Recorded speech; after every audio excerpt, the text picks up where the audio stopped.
अस्सलाम वालेकुम नाज़रीन, आप देख रहे हैं प्रोग्राम दो टोक। मैं हूं किरण नाज। पाकिस्तान के दुश्मन फितनाउल खवारिज ने बनू में सिक्योरिटी फोर्सेस पर हमला किया, जिसमें 5 खवारिज जहन्नुम वासिल हुए हैं, जबकि लेफ्टिनेंट कर्नल शहजाद गुलफराज और सिपाही करामत शाह शहीद हो गए हैं। हमले के जो ताने बाने हैं वो अफ़गानिस्तान में मौजूद खारजी हाफिज़ गुल बहादुर से मिलते हैं। इत्तेहादुल मुजाहिदीन ने हमले की ज़िम्मेदारी कबूल की है। सिक्योरिटी ज़राए ऐसा बता रहे हैं कि मनसूबाबंदी और सहूलतकारी भी अफ़गानिस्तान से ही की गई है। एक और भी अहम खबर है जो कि बलोच अलहदगी पसंद दहशत गर्दों के बाद पहली बार फितनाउल खवारिज की जानिब से खुदकुश हमले के लिए खातून के इस्तेमाल का इंकशाफ हुआ है। DI खान में CTD ने कार्रवाई की है और इस दौरान मुबैना खुदकुश खातून हमलावर को गिरफ्तार किया गया है। सिक्योरिटी हुक्काम बता रहे हैं कि गिरफ्तार खातून खारजी कमांडर की तरबियत याफ्ता रही है। एक तरफ खारजी अपने मकसद के लिए खातून को इस्तेमाल करते हैं, कल्चर के जो लेक्चर देते हैं वो भूल जाते हैं, लेकिन फिर शुमाली वज़ीरिस्तान में कम उम्र क्रिकेटर आयना वज़ीर, इनकी वीडियो वायरल बनाने वाले नौजवान ज़ाफ़रान वज़ीर को तालिबान अगवा करके बच्ची की वीडियो बनाने पर फिर माफ़ी मंगवाते हैं। इनको शर्म नहीं आती। यहाँ हुकूमती नाकामी भी फिर बड़ी खुलकर सामने आ जाती है कि कैसे शुमाली वज़ीरिस्तान में तालिबान एक नौजवान को अगवा कर लेते हैं, फिर अपनी बात भी मनवा लेते हैं और फिर उसको छोड़ते हैं। कहाँ हैं कानून नाफिज करने वाले इदारे? कैसे ये खारजी अपनी मर्ज़ी का कानून पाकिस्तान की सरजमीन पर चला रहे हैं? इसके अलावा नाज़रीन, एक और भी अहम मामला है जिस पर बात करूँगी। पाकिस्तान तहरीक इंसाफ, इनके जो ग्रुप्स हैं वो बड़े वाज़ेह हैं। कई कोशिशों के बावजूद जो सारी की सारी पार्टी है वो एक ज़बान नहीं हो सकी है। इमरान खान की रिहाई से मुतल्लिक भी पार्टी को हमने एक पेज पर नहीं देखा। अलीमा खानम पर पार्टी रहनुमाओं की जानिब से इल्ज़ामात लगाए जाते रहे हैं कि वो पार्टी को अपनी मर्ज़ी से चलाना चाहती हैं। हाल ही में उन्होंने शेर अफजल मरवत पर इल्ज़ाम लगाया कि वो टाउट हैं हुकूमत के। फिर जवाबन शेर अफजल मरवत ने इंकशाफ किया कि अलीमा खान PTI की चेयरपर्सन बनना चाहती थी, लेकिन खान साहब ने इनकार कर दिया था। मज़ीद फिर उन्होंने अपने ट्वीट में ये बताया कि वो मेरे प्रोग्राम में खुलकर बात करेंगे, इसका उन्होंने ऐलान किया। और फिर इसी बात को मज़ीद कंटिन्यू करने के लिए शेर अफजल मरवत साहब मेरे मेहमान रुकने कौमी असम्बली हैं, प्रोग्राम में मुझे ज्वाइन कर चुके हैं। आपके वक्त की बेहद शुक्रगुजार हूँ मरवत साहब। सबसे पहले तो जो जिस वजह से आपने ट्वीट किया, जो इल्ज़ाम अलीमा खान साहिबा ने आप पर लगाया, जो दावा वो कर रही हैं, डाउट तक कह रहे हैं मरवत साहब, आपको कह रही हैं अलीमा खान साहिबा। बिस्मिल्लाहिर्रहमानिर्रहीम। बहुत शुक्रिया। ये तो अल्लाह की ज़ात को पता है कि मोहतरमा खुद की टाउट है जो रिटायर्ड हो गया है, जिन्होंने इसके 4 यूट्यूबर्स बाहर भिजवाए, जिन्होंने एस्टेब्लिशमेंट ने इसको ये बावर कराया हुआ है कि अगर खान को कुछ होता है तो बस वरासत पे कब्ज़ा कर लो। ये जो आपने इंट्रो में बात की ना कि पार्टी में जो है इत्तेहाद हो ही नहीं रहा है, इत्तेहाद खाक होगा। ये सिर्फ हेल्थ के मामले पे आप देख लें। हेल्थ के मामले पे यानी कि इस खातून ने बिरसगोर को फ़ोन किया जी, और जब उन्होंने कहा जी कि फैमिली भी आ जाएं, डॉक्टर भी आ जाएं, खान साहब के कज़न, और खान साहब को अस्पताल भी ले जाते हैं, तो बेसगोर को कहा कि भाई आप तो ये डिफ्यूज़ कर रहे हैं ये जो टेंशन बनी हुई है। यानी कि ये इसको परवाह नहीं थी। खान 3 दिन कबल जो है वो अस्पताल आ जाता जी, अगर ये मान जाती किस चीज़ पे सियासत कर रही थी। और अगर मेरी बात गलत है तो कोई भी साफ़ी जाके अच्छा गई साहब से पूछ ले, वो झूठ नहीं बोलेगा इसके लिए। अल्लामा साहब से पूछ ले, वो इनके खातिर गलत बयानी नहीं करेंगे। असद कैसर, आतिफ खान, बैरिस्टर गौर और सलमान कमराजा, सबको इल्म है कि इसने जो है जितना तंग किया क़यादत को और सिर्फ मनमानी कर रही थी। यानी एक मरहले पे कासिम नियाजी का नाम आ गया तो कासिम नियाजी पे भी इनको उजरता। शाम को बैरिस्टर गौर को फ़ोन किया कि भाई आप हमें ख़ानदान में हमारा बंटवारा कर रहे हैं, क्यों कासिम नियाजी का नाम डाला। एक डॉक्टर साहब हैं, डॉक्टर जो आसिम जी, उनके बैरिस्टर गौर, वो जो डॉक्टर जिन्होंने खान को एग्जामिन किया, इनके दरमियान रिकॉर्डेड वीडियो कॉन्फ्रेंस हुई जिसके मिनट्स बने हैं जी, और जिसके बस में है काश वो ये जो मिनट्स है ना पब्लिक कर दें, वो पब्लिक कर दे, जिसमें उस डॉक्टर साहब ने, आसिम ने शुक्रिया अदा किया इन डॉक्टरों का कि खान का तसल्ली बख्श इलाज किया है। और बैरिस्टर गौर ने भी अदा किया, अल्लामा साहब ने भी अदा किया है। आगे बाहर आके कोई और इन्होंने फिर उस डॉक्टर की जो है दुर्गत बनाई, डॉक्टर आसिम की, कि भाई आप मेरी इजाज़त के बगैर इस कॉन्फ्रेंस में बैठे क्यों। अच्छा, तो लिहाजा एक बात हो तो कोई आदमी, बाकी इसका काम ही फितना फैलाना, फसाद करना। ये 4 कौन यूट्यूबर्स हैं जिनको बाहर भेजा गया है? ये शहबाज खल, इमरान रियाज, मुईद पीरजादा और साबिर शाकिर। ये अलीमा खान साहिबा के कहने पर, उनकी सिफारिश पर गए बाहर? ये तमाम लोग और सोशल मीडिया, खसूसन गालम गलोच विंग जो है, ये अपने एक विंग बनाया हुआ है, गालम गलोच विंग। किसको ट्रॉल करना है, किसको क्या गालियाँ देनी है, किसकी क्या ड्यूटी है, ये सब इन लोगों से हिदायत लेते हैं। और मोहतरमा अलीमा खानम जो हैं वो कभी गौर के पीछे इनको लगाती हैं, कभी बुश बीबी के पीछे लगाती हैं, कभी मेरे पीछे लगवाती हैं, कभी आतिफ खान के पीछे लगवाती हैं, कभी जुनैद अकबर के पीछे लगवाती हैं, कभी शानदाना, कभी शहरियार। किसी को इसने नहीं बख्शा है। ये चाहती हैं कि भाई अब जो है ना, अब तो अलामा साहब ने भी कह दिया कि खान अपनी बहन को ही जो है ये जिम्मेदारियाँ दे दे, हमसे इस तरह नहीं होता है। अच्छा मरवत साहब, आप क्योंकि इम्पोर्टेंट बातें कर रहे हैं, लेकिन आपने एक अलीमा खान साहिबा का एक जो है वो इल्ज़ाम आपने ये भी लगा दिया कि उनका जो आपने लिंक बताया, उनका कैसे ताल्लुक? वो एक गैर सियासी खातून थी, उनका किस तरह से ताल्लुक? गैर सियासी अभी भी अगर हैं तो फिर तो हम अंधे और बहरे हैं। नहीं, उस वक्त तक तो, जब तक उनका टेन्योर था उस वक्त तक तो गैर सियासी ही कहा करती थी। वो अभी तो रिटायर हुए हैं। हाँ। 9 मई जब होता है जी, तो इसके बेटे बाई नेम नामजद हैं कोर कमांडर के घर के अटैक पे, ठीक है ना जी। वो चले जाते हैं एयरपोर्ट के ज़रिए, कोई उनको पूछता ही नहीं है। यूके चले जाते हैं, 2 साल वहाँ गुजाराते हैं। हाँ। फिर जब ये समझती हैं कि अब बुशा बीबी भी अंदर हैं और ख़ान भी अंदर हैं, बेटों की ज़रूरत है, शायद शेरशाह को बतौर उम्मीदवार भी लाना चाहती है, तो इनको बुलवाते हैं। फिर आराम से लैंड कर जाते हैं। इनके वारंट हुए थे दफ़ा 87 के तहत, इनके वारंट हुए थे 88 के तहत, इंसदाद दहशतगर्दी का केस था और फिर मिलिट्री ट्रिब्यूनल का केस था जी। ये वही केस था जिसमें हसन नियाजी जो हैं 10 साल सज़ा पा गया है और 10 साल की सज़ा पाई है क्योंकि वो जो कोर कमांडर के घर के सामने जो यूनिफॉर्म, लेकिन इन सब का क्या मैं आपको अर्ज करूँ ना जी, अब उसके केस के ट्रायल तो मिलिट्री ट्रिब्यूनल ने किए। इनका जब मैंने ये किस्सा उठाया तो फौरन इन्होंने मिली भगत करके गिरफ्तारियां दिलवा दी और असूलन तो ये केस मिलिट्री ट्रिब्यूनल में जाना चाहिए था ना जी। ये कौन सी बात है कि एक के लिए मिलिट्री ट्रिब्यूनल, दूसरे के लिए सिविल कोर्ट। फिर 3 दिन नहीं गुजारे थे और फिर मोहतरमा ने जनाब जाके मरियम नवाज से मरी में भी मुलाकात कर दी।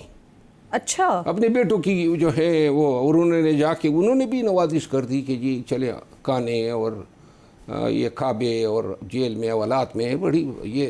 फिर मरियम बीबी ने एक और मेहरबानी कर दी कि उसके बेटों की ज़मानत के ख़िलाफ़ कोई बेल कैंसलेशन ही नहीं मूव की। ये सारी चीज़ें अपने तय हो रही थी, इतनी मेहरबानियाँ इस पर क्यों हो रही थी?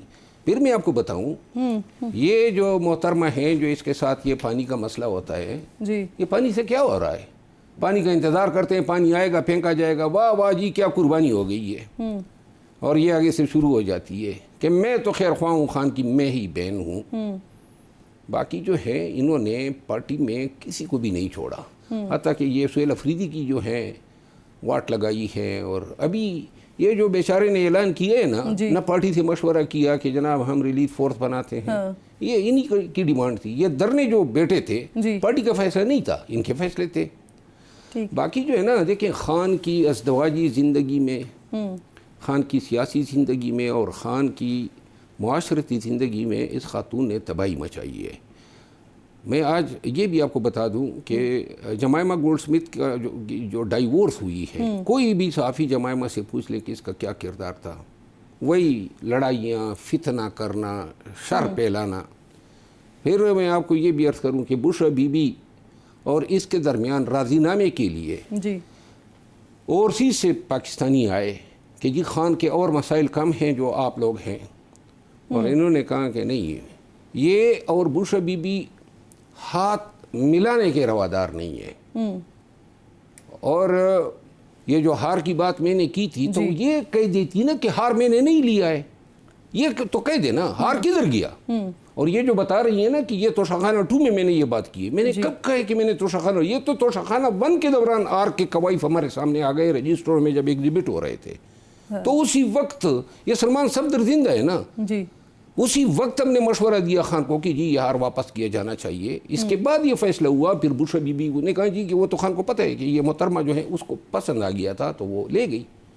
तो हार पे आप बताएं ना, और सिर्फ ये हार नहीं है, अनिल मुसर्रत ने एक अस्पताल, गरीब लोगों की ज़मीनें थी, 700 कनाल 800 कनाल ज़मीनें जो हैं सेक्शन 4 के तहत एक्वायर की गई, गवर्नमेंट बुजदार की थी जी, और जनाब खान गए, वज़ीर आज़म थे, इफ्तिताह हो गया, मुसर्रत हॉस्पिटल के नाम से वो अस्पताल बनना था मूसा खेल मियाँ वाली में।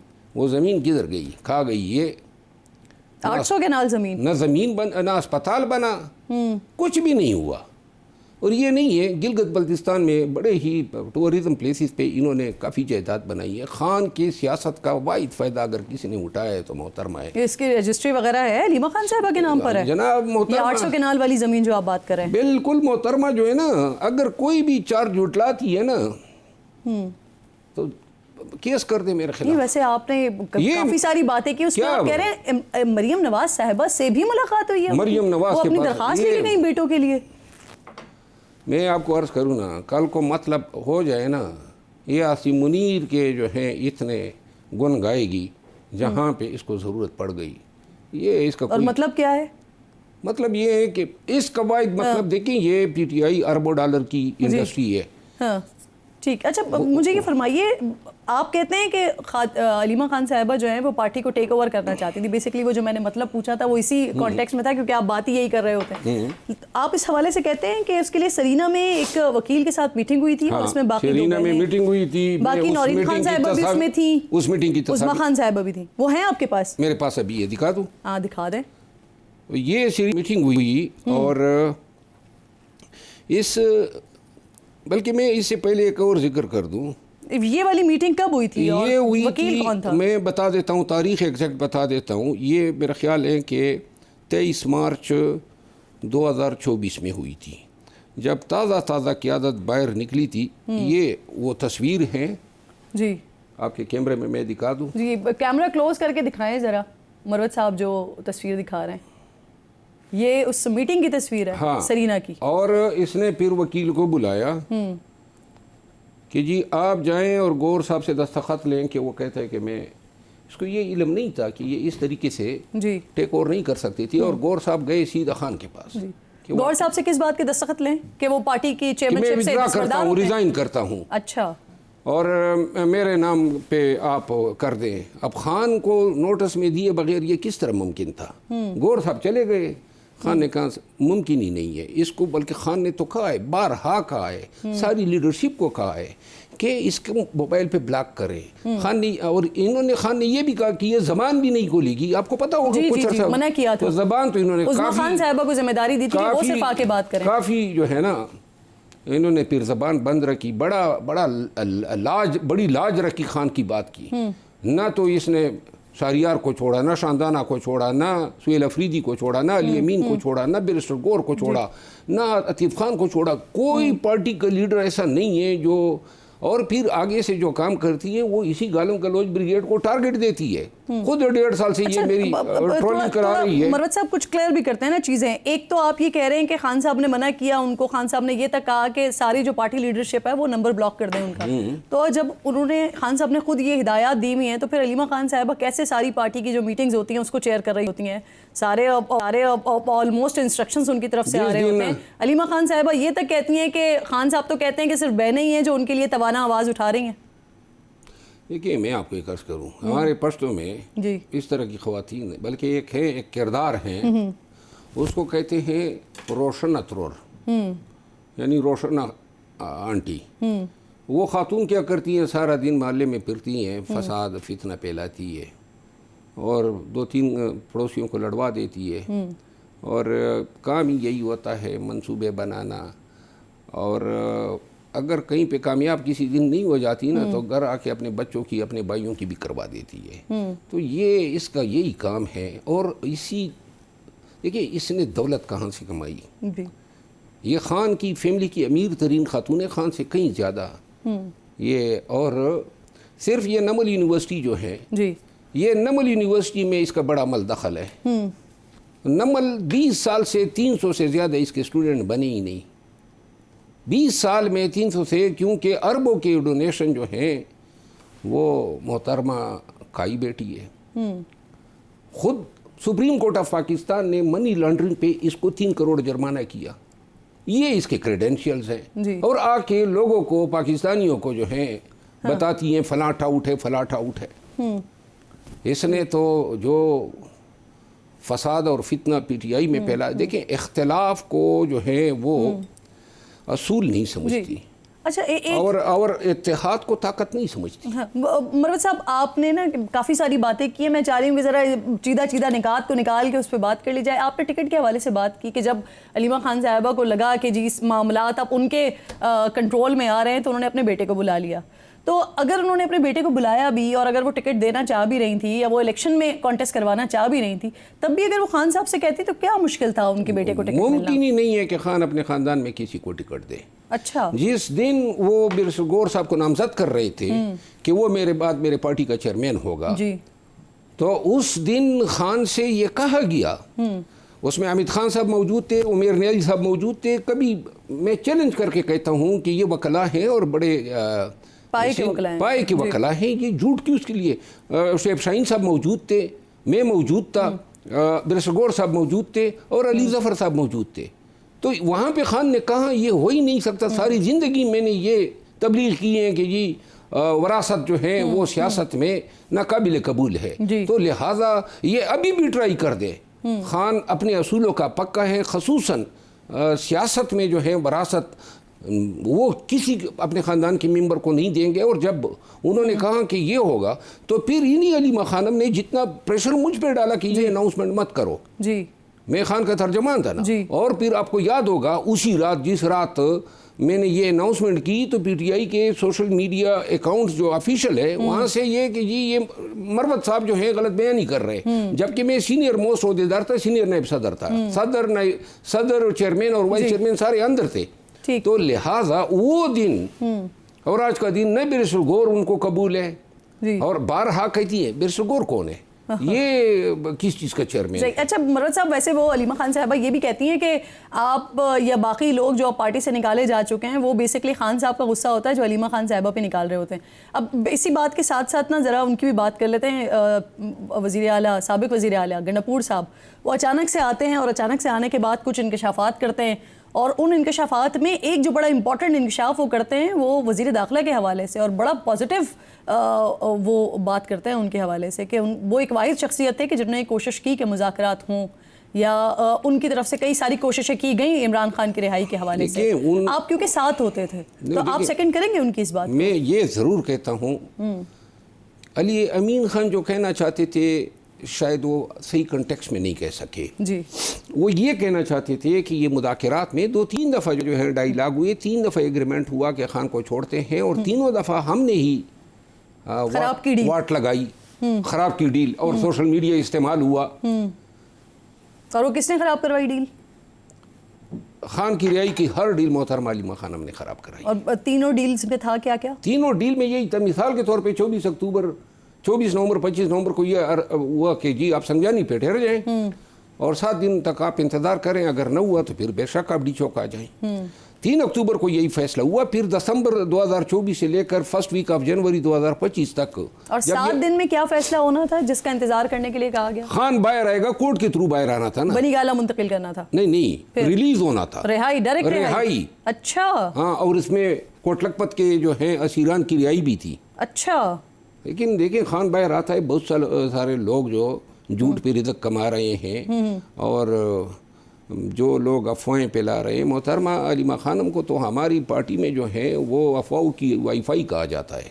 वो तो उसके कान में बात डाल दो और या न भी डालो ना तो ख़ुद ही ऐसे तरीके से इख्तिरा कर लेती है। जहाँ तक अली अमीन खान का ताल्लुक़ है ना, अली अमीन खान ने मोहसिन नकवी के उस किरदार की बात की जब मीटिंग होती थी तो ये उसमें बड़े लचक दिखाते थे। ये कभी उसने ये नहीं कहा कि ये नहीं हो सकता है, ये वो और ज़्यादातर कोशिश उसकी ये होती थी कि किसी तरीके से ये जो है मुज़ाकरात कामयाब हो।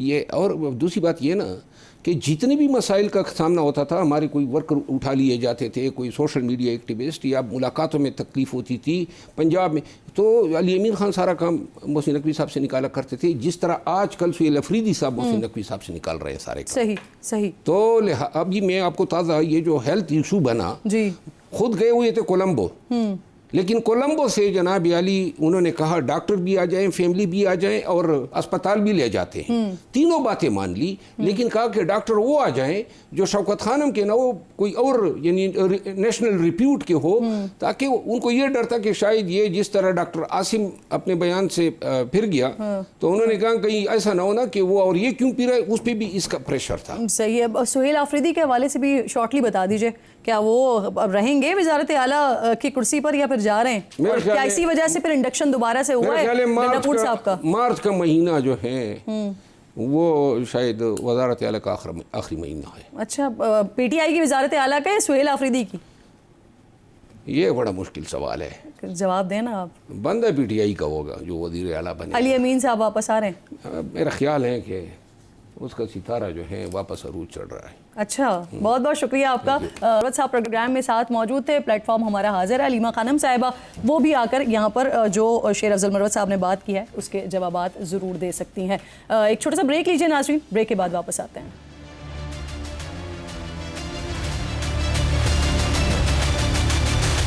प्रोग्राम में एक बार फिर आपको खुशामदीद कहूँगी। पाकिस्तान तहरीक इंसाफ के कई सारे अहम रहनुमा जो इस वक्त जेल काट रहे हैं, उसमें से एक साहबजादा हामिद रज़ा साहब भी हैं, और वो तकरीबन 111 दिन उनको जेल में हो गए हैं। लेकिन क्या उनकी पार्टी ने उनको नज़रअंदाज कर दिया है? क्योंकि इस तरह का ट्वीट साहबजादा हामिद रज़ा साहब के अकाउंट से हुआ। तो इस पर मज़ीद बात करने के लिए हसन रज़ा साहब, जो कि कायम मकाम चेयरपर्सन हैं सुन्नी इत्तेहाद काउंसिल के, प्रोग्राम में मुझे ज्वाइन कर रहे हैं। मैं आपकी बेहद शुक्रगुजार हूँ सर। ये जो ट्वीट हुआ है मेरे सामने है, ये एक्स अकाउंट से जो शेयर हुआ है, जिसमें शिकवा हुआ है कि गिला था और बिल्कुल जायज़ था। तो क्या वजह है ये कि तहरीक इंसाफ के जो कायदीन हैं या जो इस वक्त मौजूदा क़यादत है, उन्होंने क्यों नज़रअंदाज किया हुआ है? बिस्मिल्लाहिर्रहमानिर्रहीम। सबसे पहले किरण बहन आपका बहुत शुक्रिया। इसमें मैं एक बात करना चाहता हूँ कि सबसे पहले मैं अपनी फैमिली की तरफ से और पूरी जमात सुन्नी इत्तेहाद कौंसिल की तरफ से नौरीन खान साहिबा, अलीमा खान साहिबा, उज़मा खान साहिबा, सुलेमान अकरम राजा साहिब, बैरिस्टर साहिब और खुसूसन बिलखसूस महमूद ख़ान अचकज़ई साहिब और राजा नासर अब्बास साहिब का बेहद मशकूर हूँ कि उन्होंने साहिबज़ादा हामिद रज़ा साहिब की गिरफ़्तारी के बाद हमारे साथ मुसलसल राब्ता भी रखा, फैमिली के साथ, क्योंकि मैं कायम मुकाम चेयरमैन हूँ इस वक्त सुन्नी इत्तेहाद कौंसिल का। मेरे साथ सुन्नी इत्तेहाद कौंसिल के साथ भरपूर किस्म का राब्ता, और मैं शुक्रिया अदा करता हूँ। उसके साथ जो सबसे अहम बात यह है कि जो बात कही गई कि पार्टी ने नज़रअंदाज किया, बिल्कुल भी नहीं। पाकिस्तान तहरीक इंसाफ तहफ़्फ़ुज़-ए-ऐन पाकिस्तान की क़यादत ने साहिबज़ादा हामिद रज़ा साहिब को अप्रीशिएट किया और सुन्नी इत्तेहाद कौंसिल को साथ अप्रीशिएट किया कि मुश्किल वक्त में साहिबज़ादा हामिद रज़ा साहिब की क़यादत में सुन्नी इत्तेहाद कौंसिल उनके साथ खड़ी हुई है। अब मैं एक बात ये करूँगा, तो सर ये जो फिर ट्वीट हुआ है हसन साहब, ये जो ट्वीट हुआ है ये किसने किया है ट्वीट? क्योंकि जो आप बात कर रहे हैं, आप तो शुक्रिया अदा कर रहे हैं क़यादत का, लेकिन इसमें तो बिल्कुल ही मुख्तलिफ लिखा हुआ है। इसमें लिखा हुआ है साहिबज़ादा हामिद रज़ा के इत्तेहादियों में कोई रहनुमा उनसे मुलाकात के लिए पहुंचा, क्वेश्चन मार्क। साहिबज़ादा हामिद रज़ा को जेल में 111 दिन से ज्यादा हो चुके हैं। क्या किसी का मुलाकात का कोई फोटो आपके पास हो तो जरूर शेयर कीजिएगा। मैं बिल्कुल एक बात की वजाहत करूंगा यहाँ पर, बिल्कुल, क्योंकि इस वक्त जो अडयाला फैसलाबाद सेंट्रल जेल में जो सुप्रिटेंडेंट साहब हैं, आज से 21 दिन पहले गालिबन जब हम साहिबज़ादा हामिद रज़ा साहब को मिलने के लिए गए तो हमने उनको कहा कि जी हमारे कुछ MPAs और MNA साहबान ने और उसके साथ हमारे सुन्नी इत्तेहाद कौंसिल की शूरा ने साहिबज़ादा हामिद रज़ा साहिब से मुलाकात करनी है, तो आप इजाज़त दें। तो उस हवाले से ये ट्वीट किया गया, क्योंकि हम आज साहिबजादा हामिद रजा साहिब से मुलाकात का दिन था, क्योंकि साहिबजादा हामिद रजा साहब से मुलाकात का दिन था। हमें ये लग रहा था कि शायद हमारी सुन्नी इत्तेहाद कौंसिल से रिलेटेड शूरा के कुछ मेंबरान, या जिस तरह हमारे मुअज़्ज़ज़ MPA साहबान और MNA साहबान ने साहिबजादा हामिद रजा साहिब से मुलाकात करने के लिए अपने अडयाला फैसलाबाद जेल में सुप्रीडेंट साहब को कहा है, तो शायद आज मुलाकात करवा दें। तो वो ट्वीट इस हवाले से किया गया जिसको बड़ी गैर संजीदगी से लिया गया मेरी बहन, क्योंकि आप तो सारे मामलात और सुन्नी इत्तेहाद कौंसिल के, अगर इसके अंदर लिखा हुआ होता ना, जी, अगर सर इसके अंदर ये लिखा हुआ होता ना कि हमें मिलने नहीं दिया जा रहा था, उसके बाद हमें मिलने की इजाजत दी गई है, अब हम ये सवाल कर रहे हैं कि क्या किसी को मिलने दिया गया, लेकिन आपके इस ट्वीट से ऐसा महसूस होता है कि आप शिकवा कर रहे हैं। नहीं, बिल्कुल शिकवा ये हमारी मीडिया की टीम ने किया। नहीं, बिल्कुल किसी से कोई शिकवा नहीं किया गया, हमारी मीडिया की टीम ने ये किया था ट्वीट। और मैं वजाहत कर दूं, हमें तो PTI से और अपनी इत्तेहादियों से कोई शिकवा नहीं है। ये क्या बात कर रहे हैं जो तो कल से जी बास-पुरस किया गया है उन लोगों से जिन्होंने ये किया है, बिल्कुल किया गया, इसको गलत रंग किरण बहन दे दिया गया है। और देखें, कल से मैं ये इनसे वजाहत चाहता हूँ, इनको ये प्रोग्राम में लें तो सही। ये हिना परवेज भट्ट साहिबा, ख्वाजा आसफ साहिब और हमारे सईद गनी साहिब, इनसे पूछे साहिबजादा हामिद रजा साहब को 111 दिन से ज्यादा हो गए हैं, उस वक्त तो इनका कोई ट्वीट नहीं आया कि साहिबजादा हामिद रजा साहब को कोई बुनियादी सहूलत नहीं दी गई, उनका सेल बहुत ज्यादा छोटा है और उनको डॉक्टरों की तरफ से रिकमेंड किया जा रहा है कि वहां पर ट्रीटमेंट करें। ये ट्वीट जिसका आप तस्करा कर रहे हैं ये भी मेरे सामने है, लेकिन ये एक अलग ट्वीट है सर जी। जो आप 111 दिन का जिक्र कर रहे हैं वो एक अलग ट्वीट है सर जी। मैं वही आपको बात बता रहा हूं। 21 दिन का और मुलाकात की इजाजत देनी है, उसका तो तस्करा इस ट्वीट में भी नहीं हुआ ना, इसका तो डायरेक्ट 111 दिन की बात हुई है। तहरीक इंसाफ की कौन सी क़यादत, कौन से लोग मिलने गए हसन साहब? हमने तो रिक्वेस्ट की हुई है, PTI की क़यादत ने भी किया। आप देखें, सुलेमान अकरम राजा साहब ने साहिबजादा हामिद रजा साहिब के हवाले से प्रेस ब्रीफ नहीं दी, ब्रिस्टर साहब ने नहीं, ऑन रिकॉर्ड है सर। तो हफ्ज़-ए-ऐन पाकिस्तान की क़यादत ने, महमूद खान अचकज़ई साहिब ने, अलामा राजा नासिर अब्बास साहिब ने, सबने साहिबजादा हामिद रजा साहिब के हवाले से बात की है। इन्होंने इसको गलत रंग देने की कोशिश की है। आप कह रहे हैं कि 21 दिन से ये मसला हुआ है। मेरी बहन, ठीक है सर, हम इसका सही रंग लेकर आ जाते हैं ना सर, हम क्लियर कर लेते हैं बात को। मुझे फरमाइए, आप कह रहे हैं कि 21 दिन हो गए मुलाकात नहीं होने दी जा रही, तो उससे पहले 111 दिन टोटल आज तक हो चुके हैं, तो उन दिनों में 21 दिन से पहले तक कौन PTI की क़यादत में से कौन लोग मिलने के लिए गए, उनकी जरा नाम बताइए।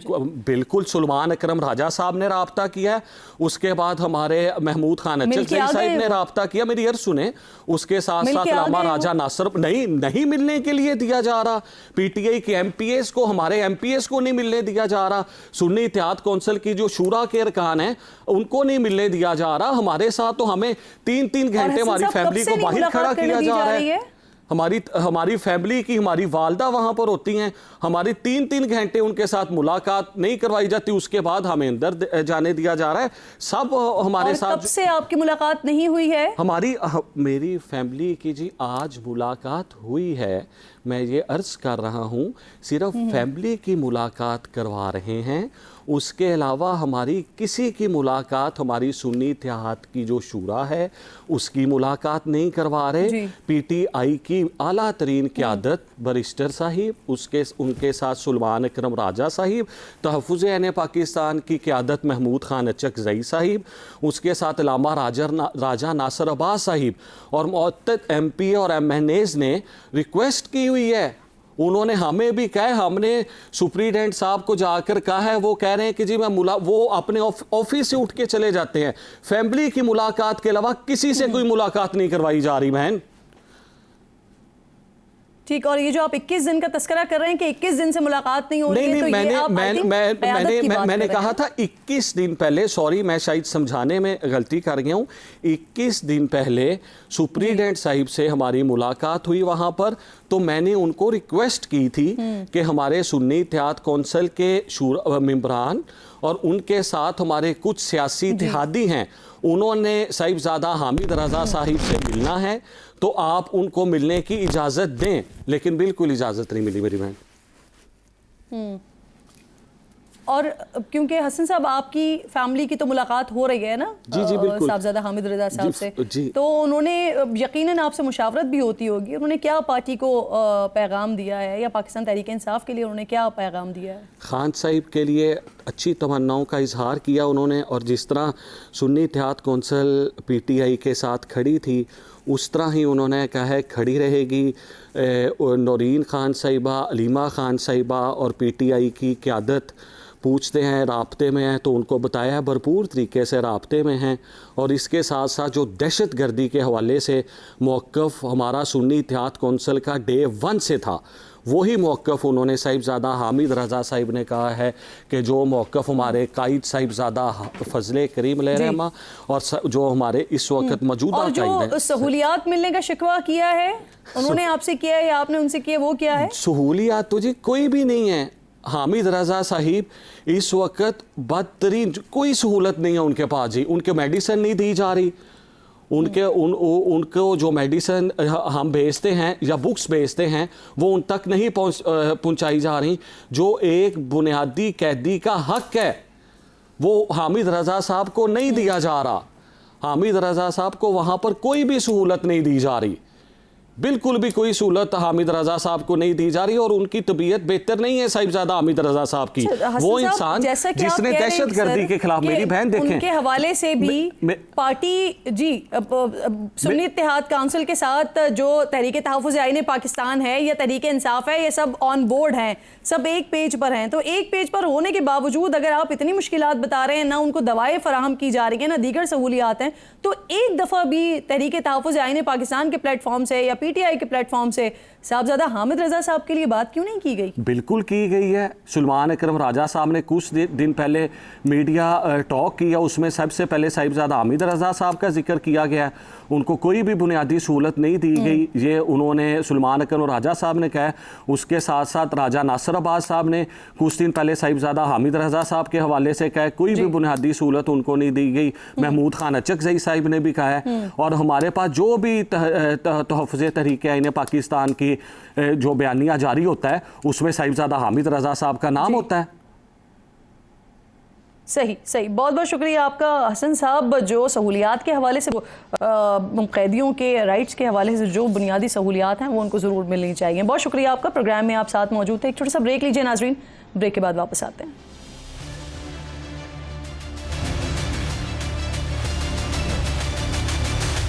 प्रोग्राम में एक बार फिर आपको खुशामदीद कहूँगी। ऊँट ऊँट तेरी कौन सी कल सीधी, ये मशहूर ज़रबुल मिसल ऐसे शख्स या काम के लिए तंज़िया तौर पर इस्तेमाल की जाती है जो सर से पैर तक बेढंगा हो। अब आप सोच रहे होंगे कि आज मुझे क्यों ये ज़रबुल मिसल याद आ गई। तो अब जो ख़बर मैं आपको बताने जा रही हूँ, इसके बाद आपको ख़ुद अपने इस सवाल का जवाब मिल जाएगा। ज़्यादा पुरानी बात नहीं है, 1.5-2 साल पुरानी बात है कि 2024 में हुकूमती वज़रा कौम को इंटरनेट फायरवॉल के फ़वाइद बताते थकते नहीं थे। इंटरनेट ट्रैफिक की फ़िल्टरिंग और सोशल मीडिया को लगाम डालने के लिए फ़ायरवॉल लगाना सबसे ज़्यादा मुल्की और कौमी मफाद में गिनवाया जाता था। खैर फाइबर वॉल भी सुना है, आपके पास आ गई है, मैं उनको भी लिख रही हूँ कि इसके बाद इस फाइबर वॉल के बाद अब बड़ा आसान है इनके एड्रेसेस और वो देखना। Firewall is a cyber security measure that every government in the world takes. पहले वेब मैनेजमेंट सिस्टम था, गवर्नमेंट चला रही थी, अब उसकी अपग्रेडेशन है। गवर्नमेंट का राइट है, आप साइबर सिक्योरिटी अटैक्स देखें इस मुल्क के ऊपर। अब मुल्क के वसी तर मफाद में खड़ी की गई इस फायरवॉल पर हुकूमत ने अरबों रुपए खर्च भी किए। इसी फायरवॉल की वजह से मुल्क में इंटरनेट की बंदिश और सुस्त रफ्तार की वजह से फ्रीलांसर्स और डिजिटल कंपनीज का काम मुतासर हुआ और उनको भारी भरकम माली नुकसान भी हुआ। जब सुस्त इंटरनेट का वज़ीर IT से हुआ था तो उन्होंने ये मलबा VPN पर डालने की कोशिश की थी। आज उठी कि शायद हुकूमत ने किसी आवाज़बंदी के लिए या किसी वजह से इंटरनेट थ्रॉटल किया है, उसमें कतन सच्चाई नहीं थी। जब आप VPN ऑन करते हैं तो जो CDN है, जो लोकल कैशे है, जिससे आपको इंटरनेट आ रहा है और आपकी सारी सर्विसेज आ रही हैं, उसको बाईपास करके आप लाइव इंटरनेट पे चले जाते हैं। जब बहुत ज्यादा लोग लाइव इंटरनेट पे जाते हैं तो एक प्रेशर पड़ता है और जनरली इंटरनेट स्लो डाउन देखते हैं। पाकिस्तान सॉफ्टवेयर हाउसेज एसोसिएशन ने खबरदार किया था कि फायरवॉल से होने वाली इंटरनेट की से पाकिस्तानी मईशत को $30 करोड़ तक का नुकसान हो सकता है। 15 अगस्त 2024 को सेनेट कमेटी इजलास में खुद हुकूमती सेनेटर अफनानुल्लाह ने भी कहा था कि इंटरनेट की सुस्त रवि के बाइस यौमिया कम से कम 50 करोड़ रुपए का नुकसान हो रहा है। अगर इंटरनेट की सुस्त रवि का बाइस फायरवॉल ही थी और अगर हुकूमती सेनेटर्स के दिए गए आदाद शुमार दुरुस्त हैं तो सालाना पाकिस्तान को 180 अरब से ज़ायद का नुकसान हुआ है। और अब हुकूमत कह रही है कि मतलूबा नताइज हासिल न होने की वजह से फायरवॉल मंसूबा मुस्तकिल तौर पर बंद कर दिया है। मुल्क में 5G स्पेक्ट्रम की नीलामी से पहले हुकूमत ने यह फैसला लिया है। सरकारी ज़राए के मुताबिक फायरवॉल मुकम्मल तकनीकी तैयारी के बगैर टेलीकॉम इंफ्रास्ट्रक्चर के साथ हम आहंग नहीं हो सकी है। प्रोग्राम का वक्त अपने अख्ताम को पहुंचा। इंशाअल्लाह आपसे मुलाकात होगी कल। अपना और अपने मुल्क का ख़ास ख्याल रखिए। फ़लस्तीन को, मकबूजा कश्मीर को अपनी दुआओं में याद रखिए। अल्लाह ने के बाद।